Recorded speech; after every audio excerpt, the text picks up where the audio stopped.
Abençoar o povo de Deus aí. Deus abençoe. Amém, irmãos? Bom dia. Hoje, a responsabilidade de estar compartilhando a palavra de Deus está sobre a minha vida. Eu gostaria de convidar a igreja para estar intercedendo pela minha vida, mas também estar intercedendo pela vida de alguns irmãos que estão hospitalizados. E faremos isso agora também, porque sabemos que vai ter a ceia, depois vai vir a escola dominical, vai vir a oração pelos pais. Então vamos aproveitar esse momento, estar orando pela vida do pai da Márcia, que está hospitalizado, pela vida da mãe do Edalmo, a irmã Reni, pela vida da irmã Geni, que é uma idosa mãe do Saunísio, que também está hospitalizada, e pela sobrinha da Sandra, a Catherine, que está no INCA também hospitalizado. E logo depois vamos orar pela palavra de Deus. Se você tem algum ente querido que precisa de um milagre de Deus, que precisa de uma intervenção do Senhor, esse é o momento de você apresentar essa vida diante de Deus, para que o Espírito de Deus, para que o dom da cura esteja visitando essa vida em nome de Jesus. Ore junto comigo em nome de Jesus. Querido Deus e amado Pai, nós louvamos a Ti, Senhor Jesus Cristo, porque cremos que o Senhor está no controle de todas as coisas. Nós cremos, ó Deus, no Teu agir. E nós cremos, ó Deus, na Tua poderosa mão, que pode, ó Deus, transformar causas, ó Deus, impossíveis, ó Deus, diante, Senhor, dos homens. Meu Pai, em nome do Senhor Jesus Cristo, aqui neste momento estamos, ó Deus, apresentando vidas de irmãs e irmãos, ó Deus, que estão, ó Deus, debilitados, hospitalizados, precisando, Senhor, do Teu cuidado e do Teu milagre. Meu Pai, em nome de Jesus, contempla cada uma dessas vidas que estão sendo, ó Deus, apresentadas diante do Teu santo altar. Que o Teu agir, que o Teu milagre, Senhor, alcance cada um dos nossos irmãos. Deus, vai trazendo, Senhor, tranquilidade ao coração dos familiares, para que eles possam crer no milagre de Deus e que Deus está agindo e operando em nome de Jesus. Também te pedimos, Senhor Jesus Cristo, pelos médicos que estão, ó Deus, cuidando, assessorando, ó Deus, a vida dos nossos irmãos. Pedimos a Ti, ó Deus, que eles possam ser revestidos de sabedoria para, ó Deus, ter um diagnóstico preciso e intervir da melhor maneira possível para que esses quadros clínicos sejam modificados pelo poder do Senhor. Pai, em nome de Jesus, nós temos visto nesses últimos dias, ó Deus, situações difíceis, ó Deus, pessoas, ó Deus, hospitalizadas, passando por dias difíceis, mas acima da dificuldade, acima da doença, está um Deus vivo, santo, poderoso, que está no controle de todas as coisas. E essas vidas nós entregamos em Tuas mãos, nos Teus cuidados, Senhor. Assim, meu Pai, nós oramos. Também, Senhor, te pedimos pela Tua palavra, que será ministrada nesta manhã, que ela possa alcançar, Senhor, os nossos corações, abrir o nosso entendimento para que a gente possa, Senhor Jesus Cristo, viver em novidade de vida, dia após dia, diante do Teu santo altar. Assim, Deus, eu oro e te agradeço pelo privilégio de estar nesse altar, compartilhando a Tua palavra com os meus irmãos. Que o Teu Espírito esteja entre nós, Senhor, tocando na nossa vida, tocando na nossa mente, edificando o nosso espírito, para que possamos ser verdadeiros adoradores, conforme diz a Tua palavra. Assim, Deus, oramos e te agradecemos em nome do Senhor Jesus Cristo, e que a igreja de Cristo diga glória a Deus, aleluias. Irmãos, rapidamente, porque hoje é um dia especial, Não é só o dia das mães que é um dia especial, o dia dos pais também. Sendo que no dia dos pais, as mães estão altamente envolvidas, fazendo o almoço, fazendo a sobremesa. Não é verdade, as irmãs? Então a gente vai tentar ser o mais objetivo possível, porque ainda tem né, toda uma dinâmica no culto para ser seguido, mas a palavra de Deus ela tem que ser ministrada e ser pregada. Amém? E o tema que eu gostaria de compartilhar com você nesta manhã de domingo, no Dia dos Pais, não tem muito a ver com os pais, não, né? Eu tinha preparado uma mensagem falando sobre exemplos, né, de alguns pais que nós encontramos na palavra de Deus, mas não estava ardendo no coração. Eu falei, Espírito Santo de Deus, segue, né? Segue a tua direção que eu vou atrás, eu vou junto. Então a gente vai estar falando sobre um tema até muito atual, presente na sociedade, mas não tem muito a ver com os pais, não, tá bom? Então o tema dessa mensagem é uma conspiração na terra, um descaso no céu e um conselho de Deus. É o tema dessa mensagem. E para a gente abordar esse tema, eu gostaria que você abrisse a sua Bíblia em Salmo 2, fazendo um favor. Amém? É o único texto que nós estaremos lendo hoje, o Salmo 2, do verso 1 ao 12. Mas vamos ler em sequência, conforme a gente for abordando alguns tópicos. Você abriu a sua Bíblia aí, Salmo 2? Então preste atenção aqui no que eu vou falar. Bom, esse salmo é um salmo que, segundo os escritores, foi escrito por Davi. Ele é um salmo messiânico, né, que fala, né, sobre o ungido de Deus, sobre o reino de Deus, sobre o reino messiânico. Esse salmo é muito importante porque durante muito tempo, principalmente no Novo Testamento, ele foi citado mais de 18 vezes. Então, no Novo Testamento você vai encontrar Pedro, João, a igreja primitiva, em diversos momentos, proclamando, falando a respeito do Salmo 2. E o que o Salmo 2 fala, né? E aí a gente vai estar abordando esse tema e depois, logo no final, vamos estar fazendo uma reflexão a respeito disso e trazendo isso para a nossa vida. Então, esse salmo é reconhecido como salmo messiânico, pois faz referência a Jesus e o seu reino que jamais será abalado, né? Conforme já dito, né, esse salmo é citado diversas vezes no Novo Testamento, demonstrando assim a importância que ele possuía para a igreja daquela época e para a igreja dos dias atuais. Muitas pessoas, quando a gente está pregando a respeito de um salmo, as pessoas questionam muito, mas o salmo é uma poesia, ele não é um texto doutrinário, não tem tanto ensinamento para passar para a igreja.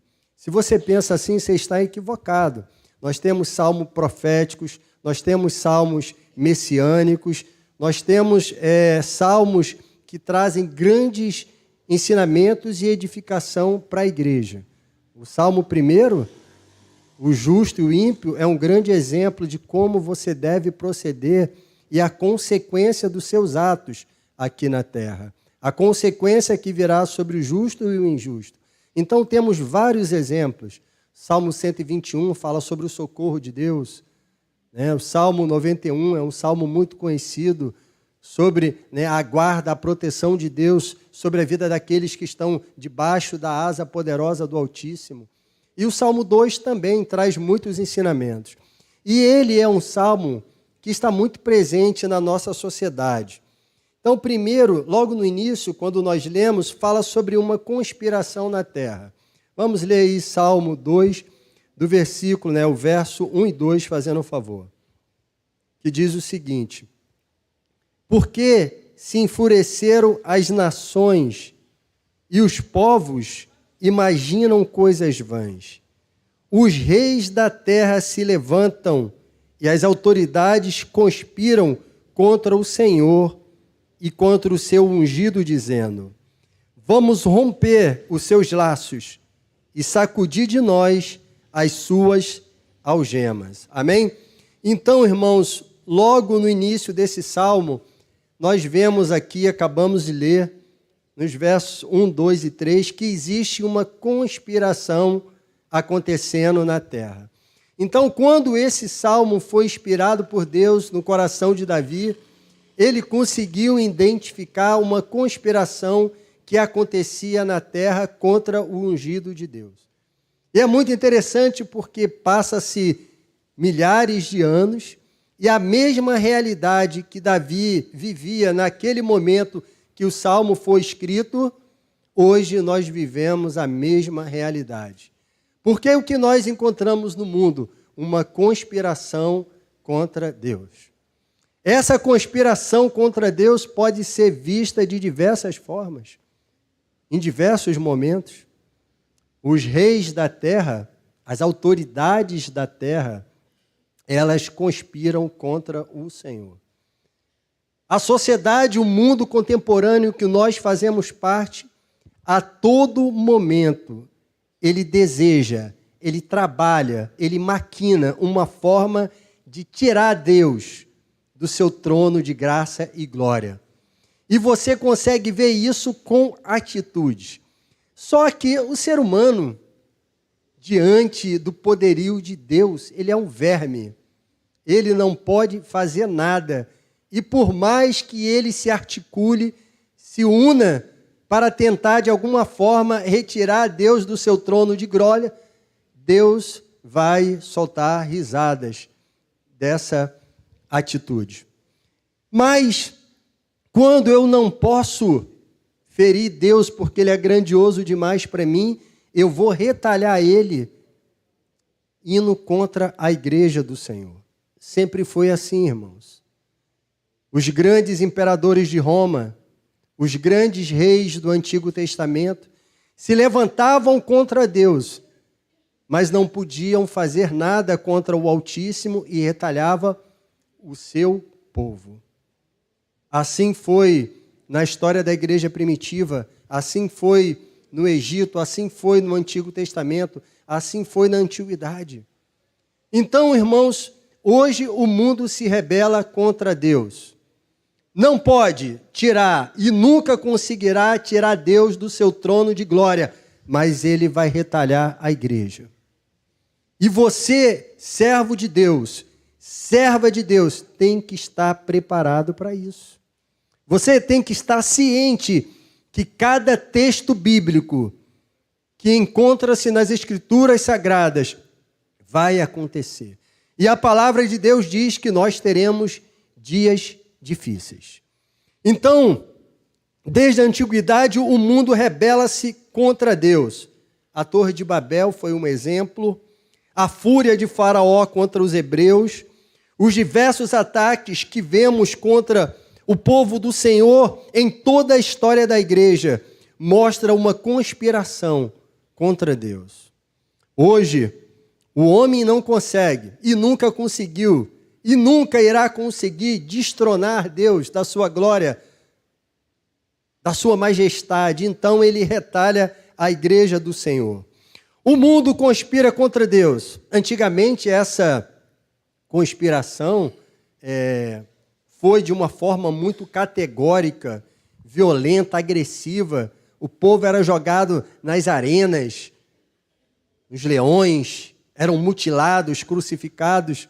Com a entrada dos direitos humanos e a intervenção de muitas nações, essa conspiração contra o povo de Deus passou a ser velado. Mas, novamente, as coisas estão mudando no mundo. E essa conspiração contra Deus, que vai vir sobre a vida da igreja, está ganhando uma nova roupagem. Então, essa conspiração hoje pode ser vista quando o homem levanta-se contra Deus e contra os seus princípios. Na atualidade, essa conspiração vem por meio da aparente cultura que nós temos na sociedade. Tivemos recentemente o carnaval. Uma forma de conspirar contra Deus é humilhar o nome dele. Nós vemos aí, antes da pandemia, um personagem que representava Jesus sendo carregado, arrastado, pela avenida do samba por uma pessoa trajando vestes semelhante a um demônio. Uma conspiração contra Deus. Se eu não posso contra ele, eu vou tentar de alguma forma, através da cultura, através da música, através de princípios, criar essa resistência contra o Altíssimo. Esse ano, o carnaval seguiu os mesmos trâmites do último, antes da pandemia. A mesma coisa. Então a gente vê que o homem rebela-se contra Deus. A tentativa deste homem de acabar com os princípios de Deus também é uma forma de conspiração quando vemos o homem querendo acabar com a família. A família é uma instituição divina. E quando ela é banalizada, nada mais é do que uma conspiração contra aquilo que Deus instituiu. Quantas das vezes não vimos ataques contra a família, onde homens, mulheres, políticos, líderes, falando que precisamos acabar com esse padrão de família judaico-cristã que existe no mundo. Isso é uma conspiração contra Deus. Então, essa conspiração vem tentando calar os ministros de Deus. Tentando calar os ministros de Deus. Se eu não posso tocar no trono do Altíssimo, eu posso retalhar o povo aqui embaixo.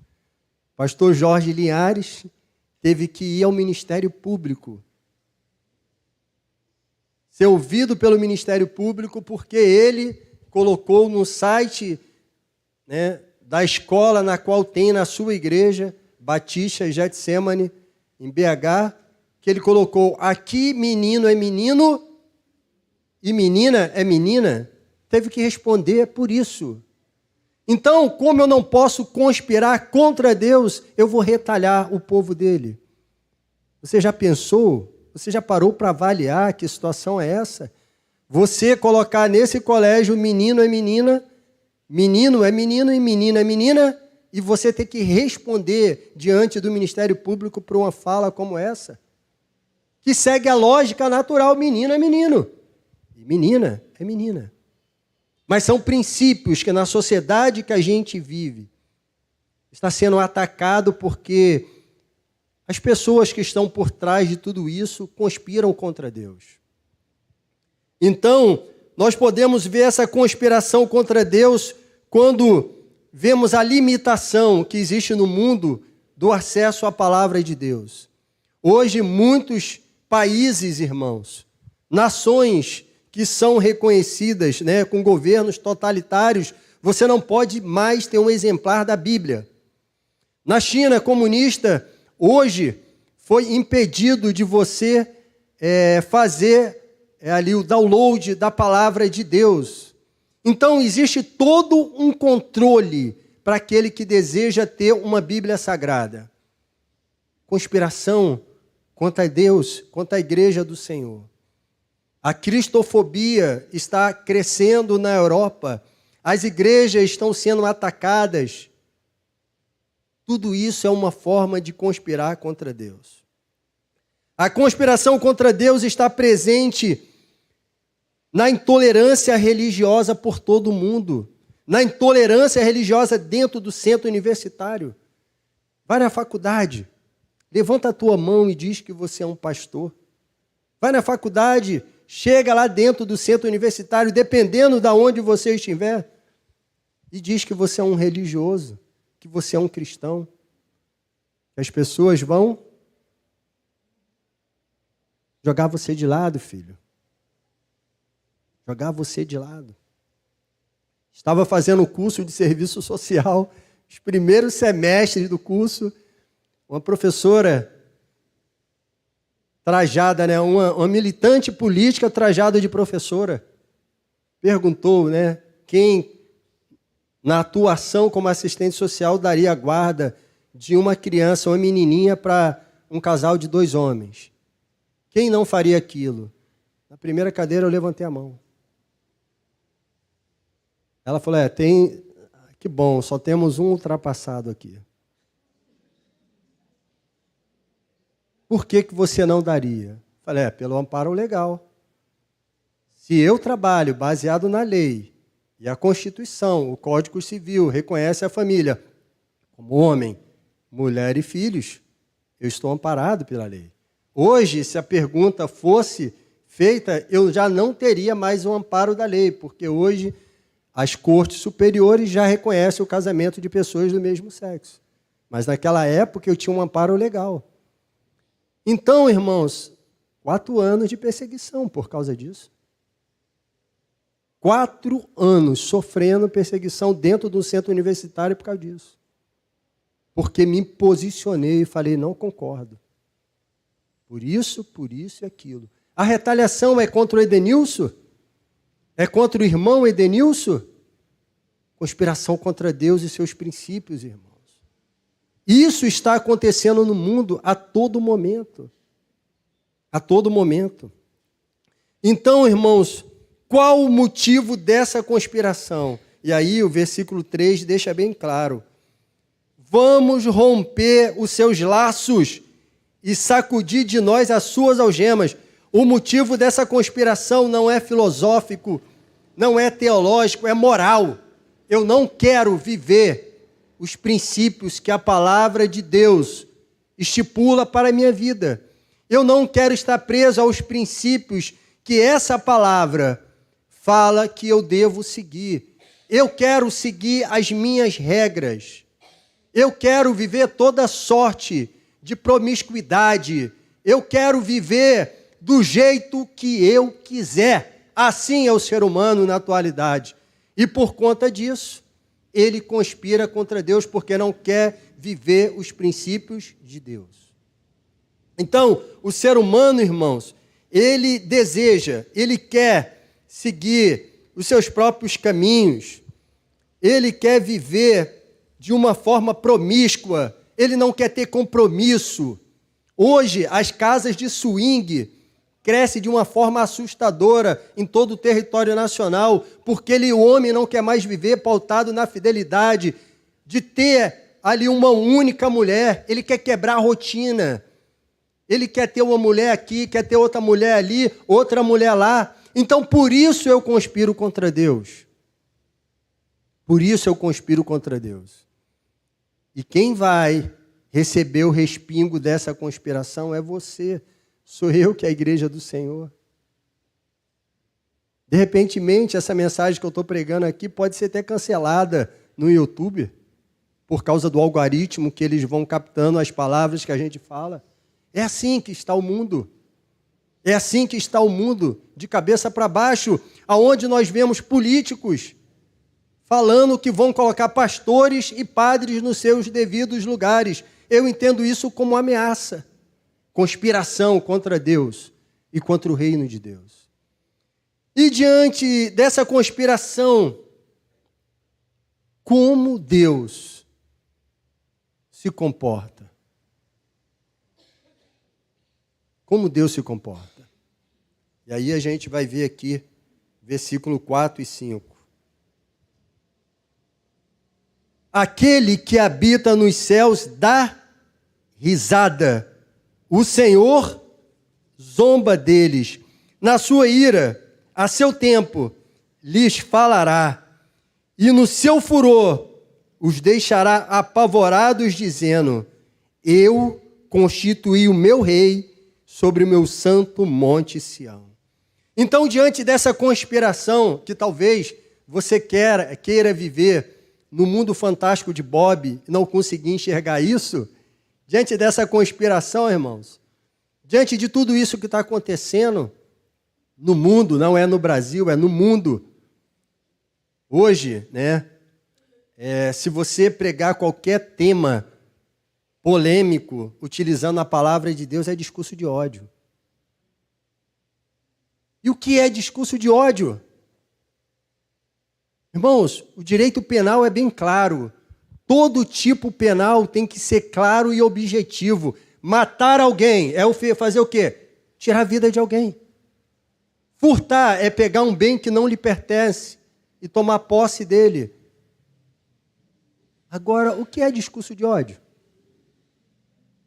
Você pode me dizer? Alguém pode me explicar o que é discurso de ódio? Um tipo penal aberto para a alta corte, para os altos ministros, enquadrar quem ele quiser nesse discurso de ódio e acabou. Conspiração, irmãos. Legalização do aborto. Por que eu tenho que autorizar o aborto? Porque, irmãos, quem dá vida? Deus dá vida. Mas eu, como ser humano, eu posso ter o direito de decidir em matar quem eu quiser, um inocente. Não é fábula, irmãos. Não estou viajando. Realidade que está acontecendo no mundo. Mas diante de toda essa conspiração, a palavra de Deus diz que o Senhor zomba, ele dá risada, mas ele diz que na sua ira, a seu tempo, lhe falará. Então, irmãos, a terra não consegue abalar o céu, a fúria do homem não consegue produzir nada diante do trono sagrado de Deus, senão um sorriso, senão uma risada, um deboche da parte do Altíssimo. Deus reage com humor, a desdenha, a conspiração enfurecida que se levanta na terra contra ele. Deus age com humor e desdenha e diz: aquele que habita nos céus dá risada, o Senhor zomba deles. Só que essa conspiração, irmãos, não vai sair impune. Essa conspiração contra o Altíssimo não sairá impune. O silêncio de Deus não pode ser visto como ato de fraqueza, irmãos. Ele dá corda para o ser humano, mas um dia ele puxa a corda. Um dia o juízo de Deus virá sobre a minha vida, sobre a sua vida, mas também sobre a vida daqueles que conspiram contra o Senhor. Sobre a vida daqueles que conspiram contra o ungido de Deus.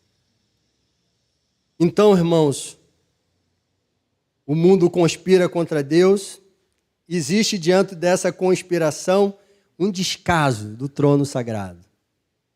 Mas esse Deus, que muitas das vezes se permanece inerte, em silêncio, uma hora ele vai falar. Na sua ira, a seu tempo falará.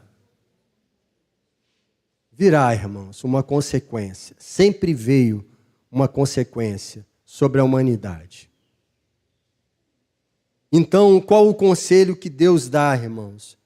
Não apenas para esses conspiradores, mas para todos. E aí, Deus é tão maravilhoso que ele dá um conselho para toda a humanidade. Lê aí o verso 10 e 12. Agora, pois, ó reis, sejam prudentes, deixe-se advertir juízes da terra, sirvam o Senhor com temor e alegre-se nele com tremor. Beijem o filho para que não se irrite e não pereçam no caminho, porque em breve se acenderá a sua ira. Bem-aventurado todos os que nele se refugiam.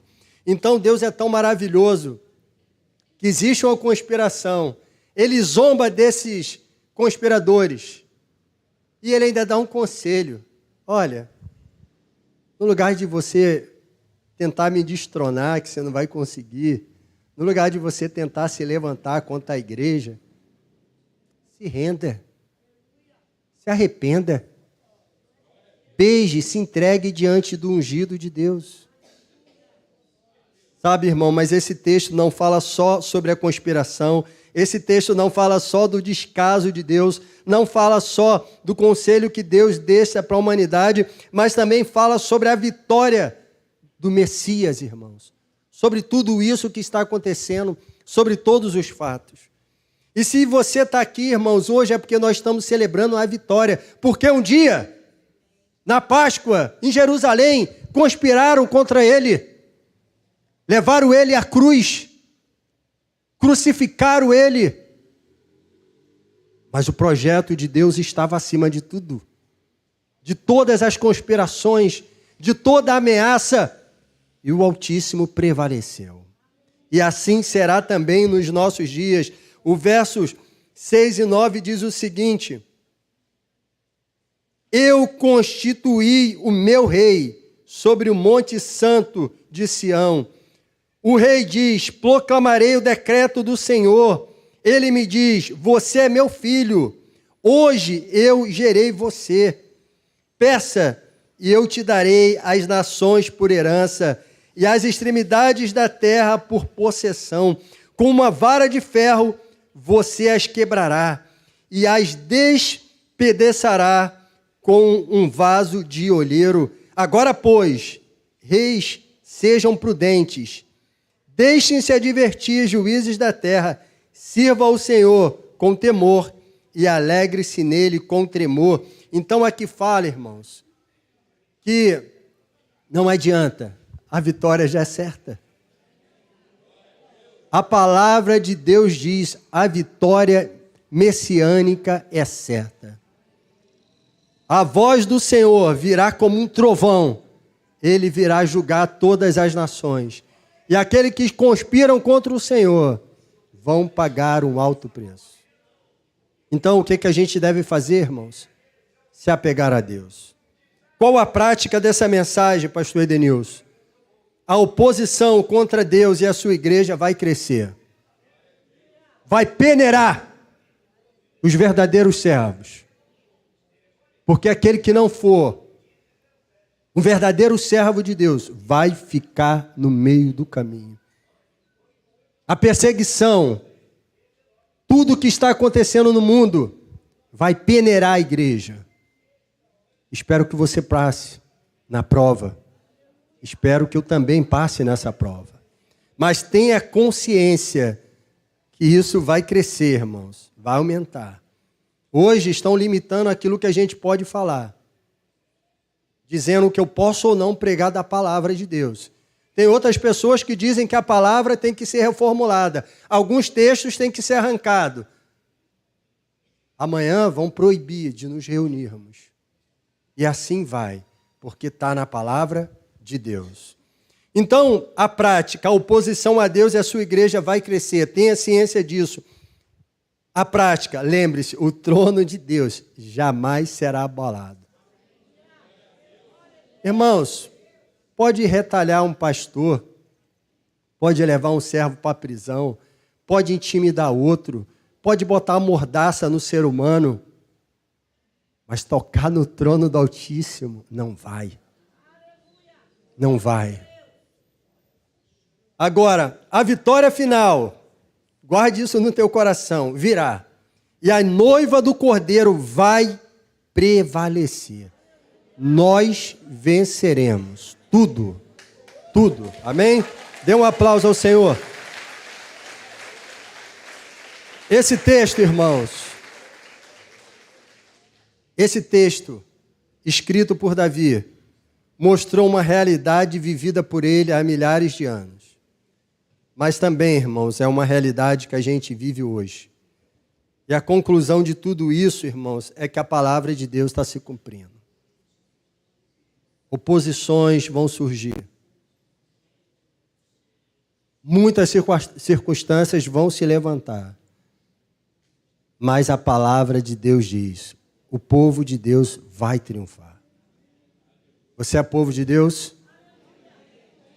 Está preparado para passar na peneira? Quem está preparado diz amém. Pastor, fiquei até com medo agora. Vai acontecer, irmãos. Vai acontecer. Feche os seus olhos. Ore comigo em nome de Jesus. Querido Deus e amado Pai, Senhor Jesus Cristo, nós cremos na Tua palavra, Senhor. E a Tua palavra, Senhor Jesus Cristo, diz sobre dias difíceis que virão na terra.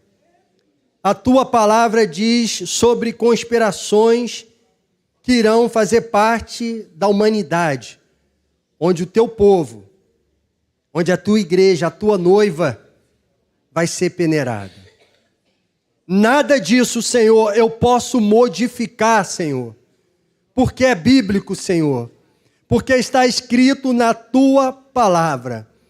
Nada disso eu posso mudar, mas eu posso, individualmente, me fortalecer em Ti, buscar viver em santidade, buscar viver diante do Teu altar, Senhor, com a vida íntegra, reta, sabendo que mesmo diante das circunstâncias difíceis da vida, o Senhor estará ao meu lado. Deus, em nome de Jesus, sustenta a tua verdadeira igreja, Senhor. Sustenta o teu povo. Venha, ó Deus, perdoar os nossos pecados. Venha perdoar, ó Deus, os nossos erros. Nos lavar e remir, Senhor, de todas as nossas falhas. Deus, nos faz uma pessoa melhor. Abre os nossos olhos espirituais para que a gente deixe, Senhor, de ficar olhando para as infâncias, as coisas infantis da vida, Senhor, e passe a olhar para aquilo que realmente tem importância, Senhor. Traga crescimento, maturidade sobre a vida da igreja, sobre a vida de cada um de nós, para que possamos ser um filho e uma filha melhor diante do teu santo altar, Senhor. Ó Deus, nós sabemos que os dias serão difíceis, mas nós